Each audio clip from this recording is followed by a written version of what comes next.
¿Sabía usted que lo que cree determina su comportamiento?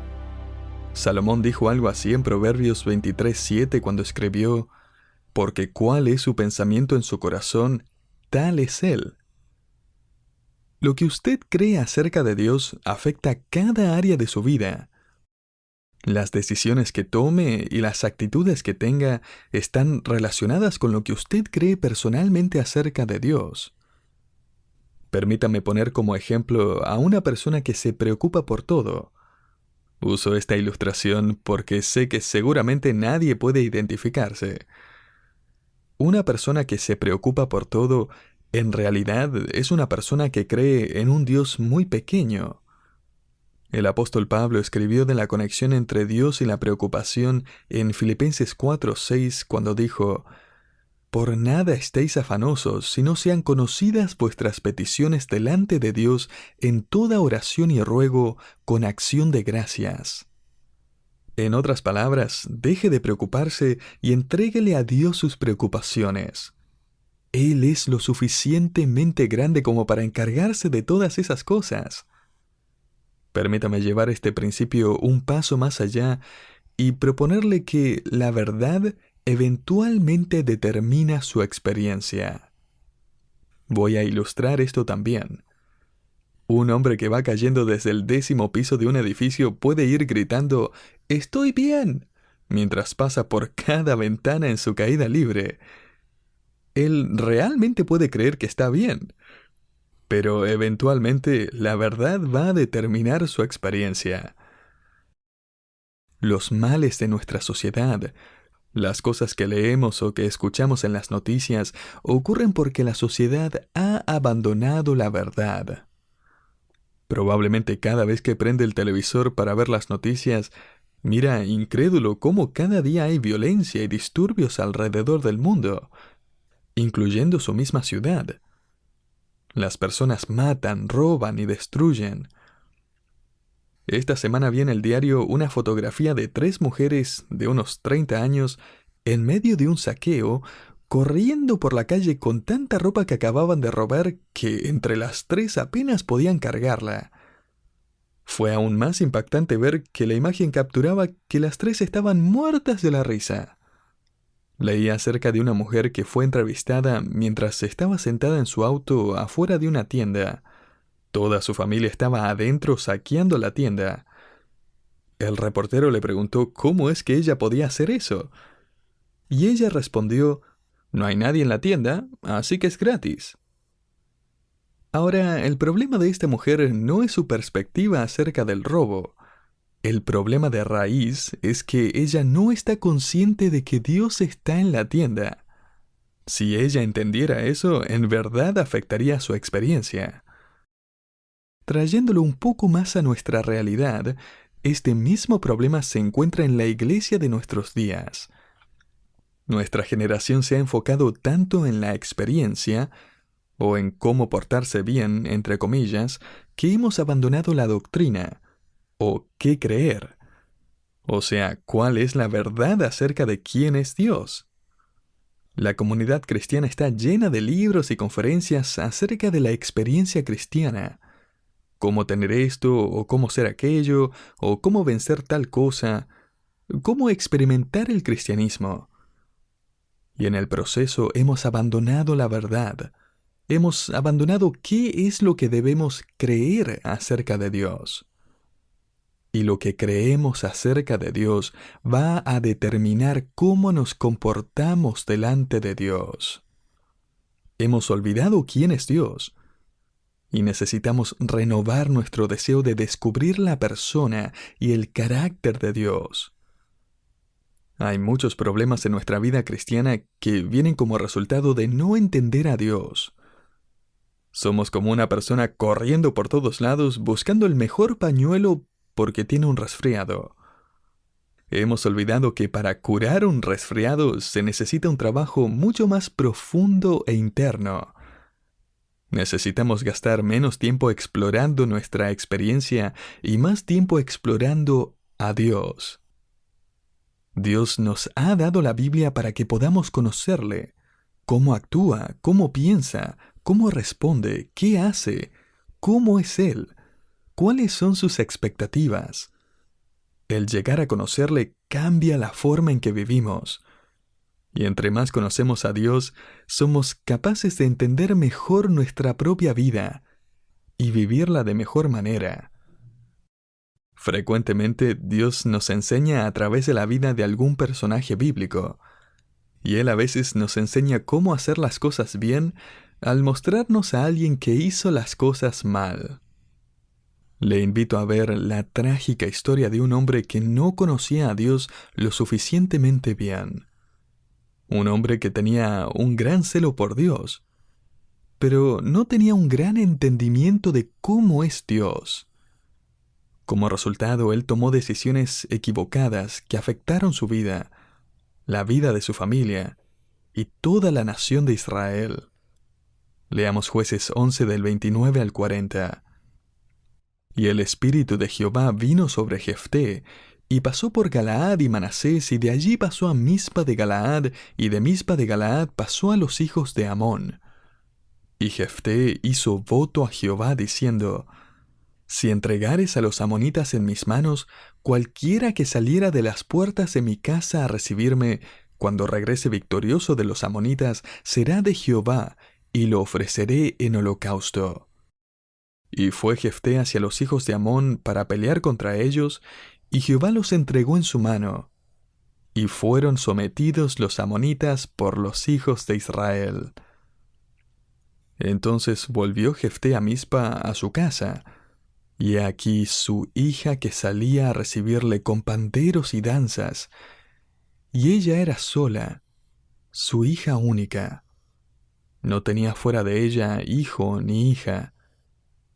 Y cuando él la vio, rompió sus vestidos, diciendo: ¡Ay, hija mía!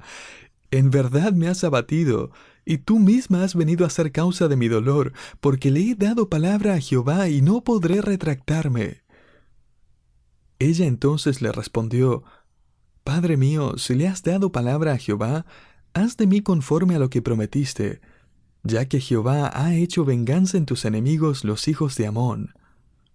Y volvió a decir a su padre: Concédeme esto, déjame por 2 meses que vaya y descienda por los montes y llore mi virginidad, yo y mis compañeras. Él entonces dijo: Ve, y la dejó por 2 meses, y ella fue con sus compañeras y lloró su virginidad por los montes. Y pasados los 2 meses volvió a su padre, quien hizo de ella conforme al voto que había hecho. Y ella nunca conoció varón. Y se hizo costumbre en Israel que de año en año fueran las doncellas de Israel a endechar a la hija de Jefté Galaadita 4 días en el año. Antes de que estudiemos el voto de Jefté y qué revela este voto acerca de él, voy a responder la pregunta de que si él realmente sacrificó a su hija en un altar.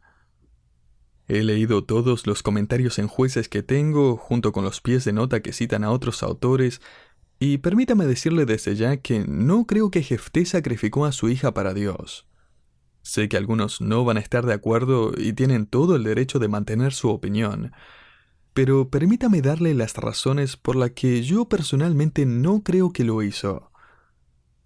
Primero, creo que Dios habría juzgado a Jefté por violar la ley. La ley de Dios claramente condenaba el sacrificio humano. Eso es algo que los cananeos hacían.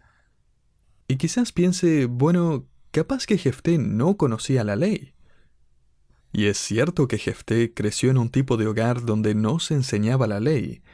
Lo echaron prontamente de la casa y se convirtió en un líder de una pandilla en la tierra de Tob.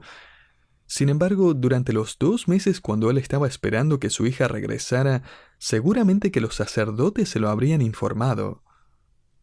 En segundo lugar, la tragedia en este pasaje parece ser la pérdida de su descendencia, no la pérdida de la vida de su hija.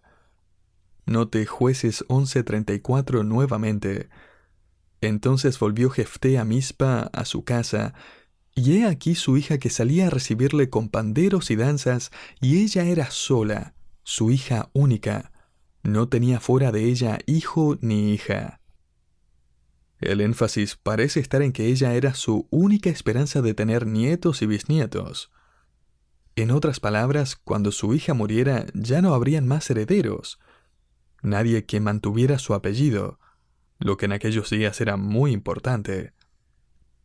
Este parece ser el énfasis de Jueces 11:37 también, donde dice que ella le dijo a su padre: «Concédeme esto, déjame por 2 meses que vaya y descienda por los montes y llore mi virginidad». Tercero, en este pasaje, como que se evita la expresión común para referirse a un sacrificio humano cuando llega el tiempo para hacer el sacrificio. Note Jueces 11:39 nuevamente, que resume exactamente lo que hizo Jefté. Allí no dice: «Al final de 2 meses ella volvió a su padre, quien hizo de ella conforme al voto que él había hecho, y fue quemada como un sacrificio sobre el altar». No, dice: «Pasados los 2 meses volvió a su padre, quien hizo de ella conforme al voto que había hecho, y ella nunca conoció varón». Un comentarista escribe: «Jefté pudo haber hecho un voto que, en el caso de tener victoria, él dedicaría al Señor un miembro de su familia para el servicio en el tabernáculo. El hecho de que fue su hija en lugar de un sirviente fue trágico para él. De hecho, ella era su única hija. Él nunca podría esperar ver nietos y él rara vez la vería otra vez». Otro comentarista agrega: «Nada indica que Jefté literalmente sacrificó a su hija en un altar. El origen de la palabra hebrea olá, u holocausto, significaba literalmente ascender. Hacía referencia al humo que ascendía desde el altar. Con el pasar del tiempo se convirtió en la palabra usada para describir un holocausto. No hay nada en la narrativa que nos prevenga de concluir que la hija de Jefté atravesó el valle del Jordán y ascendió del otro lado a Siloé, donde ella pasó el resto de su vida sirviendo al Señor en el templo». En cuarto lugar, las hijas de Israel iban cada año a visitar a la hija de Jefté. Un versículo que frecuentemente se pasa por alto es Jueces 11:40. Leamos ese versículo nuevamente. «Y se hizo costumbre en Israel que de año en año fueran las doncellas de Israel a endechar a la hija de Jefté Galaadita 4 días en el año». La palabra endechar puede traducirse también como conmemorar, hablar con o elogiar. El versículo dice que las doncellas iban cada año. ¿Y a dónde iban? Una explicación lógica parece ser que ellas iban a Siloé y pasaban tiempo con la hija de Jefté. Ellas probablemente hablaban con ella y la elogiaban por su dedicación a su vida de servicio, todo por cumplir el voto insensato de su padre. Ahora la pregunta es: ¿por qué Jefté hizo este voto insensato que afectó a tantas personas? Creo que fue porque él tenía una falta de conocimiento del Dios de Israel. Permítame darle 2 suposiciones equivocadas que guiaron a Jefté a hacer este voto. También voy a agregar algunas aplicaciones para nuestra vida porque frecuentemente caemos en los mismos errores. La falsa suposición número 1 es que no podemos confiar en Dios cuando estamos en dificultades. Note nuevamente Jueces 11:30. «Y Jefté hizo voto a Jehová diciendo: si entregares a los amonitas en mis manos». En realidad, si no confiamos en Dios, nosotros vamos a abandonarlo cuando estamos pasando por dificultades. Permítame pausar en este punto para decir que nuestra perspectiva de Dios se forma en gran parte por aquellos que han sido autoridades sobre nosotros. Los padres juegan un rol crítico en esto. La forma en que un padre vive y actúa y habla y responde va a afectar enormemente la perspectiva de su hijo en cuanto a cómo es Dios. También permítame decir que ninguno de nosotros tiene excusa por no tener un punto de vista bíblico de Dios. Dios nos manda a estudiar su palabra. Y al hacer eso, independientemente del trasfondo que tengamos, podemos conocer a Dios. Los padres, sin embargo, pueden ser obstáculos en el camino que algunos tienen que sortear en su búsqueda de Dios. Permítame usar a mi padre como una ilustración positiva, sabiendo por lo humilde que es que él nunca querría que lo use como ejemplo. Y aunque él no era un padre perfecto, su buen ejemplo creó en mi mente una impresión acerca de Dios que fue muy valiosa. La forma en que mi padre respondía bajo circunstancias difíciles fue uno de esos ejemplos. Yo podía confiar en el carácter de mi padre. Él era consistente. Me acuerdo que siendo adolescente estaba con él en el campo misionero, lo cual eran las calles del centro de la ciudad. Estábamos repartiendo folletos a las personas que pasaban por la calle y recuerdo a mi padre hablándole acerca del Señor a un hombre que, como se vestía y hablaba, parecía que era un traficante. De repente, el hombre le dio un golpe en la cara a mi papá que llegó a sonar. Enojado pensé yo, somos 2 contra 1 acá. Pero mi papá amablemente lo miró y le dijo, ¿se siente mejor ahora? Mi padre respondía con un buen carácter cuando la presión estaba sobre él. Yo sabía que podía confiar en él. Y gracias a eso nunca tuve en mi mente una imagen de mi Padre Celestial reaccionando mal. Sin embargo, ¿qué acerca del padre de Jefté? ¿Lo recuerda? Él era un hombre respetado en su comunidad. Su nombre era Galaad. Pero él había concebido a Jefté fuera del matrimonio con una prostituta. Él había tenido la decencia suficiente como para traer a Jefté a su casa y criarlo, pero nunca lo defendió o se preocupó por él. Los hermanos de Jefté lo insultaban y le hacían la vida imposible. Un día los ancianos del pueblo, la autoridad espiritual en la vida de Jefté, vinieron a visitar a Galaad y le dijeron, «Galaad, ese niño es una vergüenza para nuestra tribu. Échalo de la casa». Y Galaad, bajo el fuego de este tipo de presión, cedió y lo echó de la casa. El padre de Jefté no era confiable, su madre lo había abandonado y los ancianos de su tribu lo odiaban. Ahora, obviamente que a Jefté le va a costar entender que Dios no lo va a traicionar cuando estuviera en medio de dificultades. Jefté tenía la falsa impresión de que Dios no iba a permanecer con él en medio de sus pruebas. Así que le ruega a Dios, no me abandones, y hace su voto insensato. La falsa suposición número 2 es que Dios puede ser sobornado y forzado a cumplir su palabra. Jueces capítulo 10 dejó en claro que Dios iba a entregar a los hijos de Amón en las manos de un Israel arrepentido. Más adelante, en Jueces 11:29, se nos dice que el Espíritu de Jehová vino sobre Jefté. Eso confirmó el liderazgo de Jefté y el poder de Dios sobre su vida. Había quedado en claro que Dios estaba de su lado. Y sin embargo, porque Jefté no sabía que podía confiar en Dios, él trata de sobornarlo. Note nuevamente Jueces 11 del 30 al 31. Jefté hizo voto a Jehová diciendo, «Si entregares a los amonitas en mis manos, cualquiera que saliera de las puertas de mi casa a recibirme cuando regrese victorioso de los amonitas, será de Jehová y yo lo ofreceré en holocausto». El voto de Jefté era un intento de obligar a Dios a cumplir su palabra. O sea, Dios, yo sé que te gustan las ofrendas, así que si guardas tu palabra, te voy a dar una ofrenda especial. Esta falsa suposición produce manipulación. En este caso, Dios se convierte en alguien que responde a la persona que le da el beneficio o la ofrenda más impresionante. Si esto fuera verdad, entonces Dios está a la venta. Y sin embargo, la Biblia enseña que Dios es soberano, lo que significa que Él no está a la venta.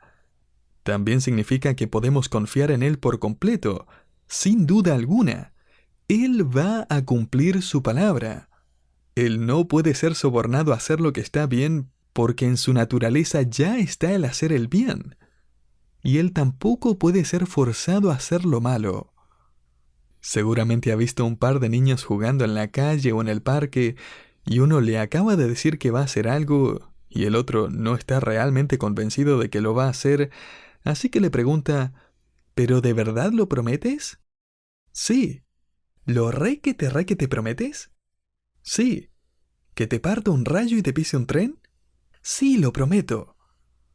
Ahora, cuando un niño dice eso, ahí es un contrato serio. Ese niño no confía en el otro, así que está tratando de obtener algún tipo de promesa de parte del otro niño. Querido oyente, ¿cuántos de nosotros también tratamos de que Dios nos re que te prometa que va a cumplir lo que dijo? ¿Cuántos de nosotros simplemente podemos creer en su palabra porque lo conocemos lo suficientemente bien para saber que podemos confiar en Él? ¿Cuál es su actitud o su forma de pensar cuando le da dinero en la ofrenda? ¿Cuando ora? ¿Cuando hace el devocional? ¿Cuando va a la iglesia o cuando hace una buena obra? ¿Está haciendo todas estas cosas para impresionarlo y para que le dé lo que quiera? Debemos redescubrir la persona de Dios. Necesitamos conocer el carácter de Dios. Vivimos en una sociedad cristiana que está tan enfocada en la experiencia que estamos abandonando la verdad. Y la verdad es la que nos hace libres. Necesitamos tener la curiosidad de un niño. Si tiene niños chicos, seguramente que lo están bombardeando con miles de preguntas todos los días. También vienen con preguntas acerca de Dios, ¿verdad? Como, ¿quién es Dios? ¿Cómo es Él? ¿Dónde vive? ¿Cómo es el cielo? ¿Sabemos nosotros las respuestas a todas esas preguntas? No realmente. Y sin embargo, llega un momento en nuestra vida cuando dejamos de hacer esas preguntas. ¿Por qué? Porque no reconocemos el hecho de que lo que creemos y descubrimos acerca de Dios impacta la forma en que vivimos aquí. Hace unos días atrás estaba solo con uno de mis hijos que tiene 6 años. Él había sido muy cercano a su abuelo que ahora está en el cielo. Él me preguntó, «Papá, ¿va a haber papel en el cielo?» Sabía que esta era una pregunta capciosa, así que respondí, «Bueno, no lo sé con seguridad, pero no veo razón por la que no haya. ¿Por qué la pregunta?» «Porque el abuelo dibujaba tan bien, y cuando vaya al cielo quiero que me haga unos dibujos». Querido oyente, ¿vamos a pintar en el cielo? ¿Acaso eso importa? ¿Hace alguna diferencia? Por supuesto que sí, porque la verdad determina la experiencia. Lo que cree determina cómo se comporta. La semana pasada debe haber sido mi semana de preguntas y respuestas porque mi otro hijo de 6 años me preguntó en la cena, «Papá, ¿Dios está casado?» Le respondí con convicción y certeza teológica, «No, hijo, Dios no está casado». «¿Y por qué no?»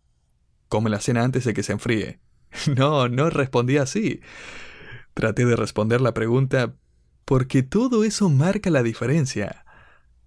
Todo lo que sé y la forma en que lo aprendí forman la actitud que tengo hoy.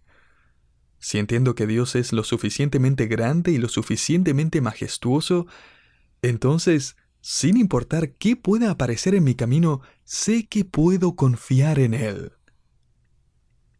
Quiero terminar con las palabras de un niño de 8 años quien escribió qué es lo que creía acerca de Dios.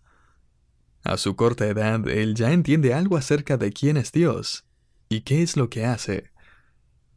Él escribió, uno de los trabajos principales de Dios es hacer personas.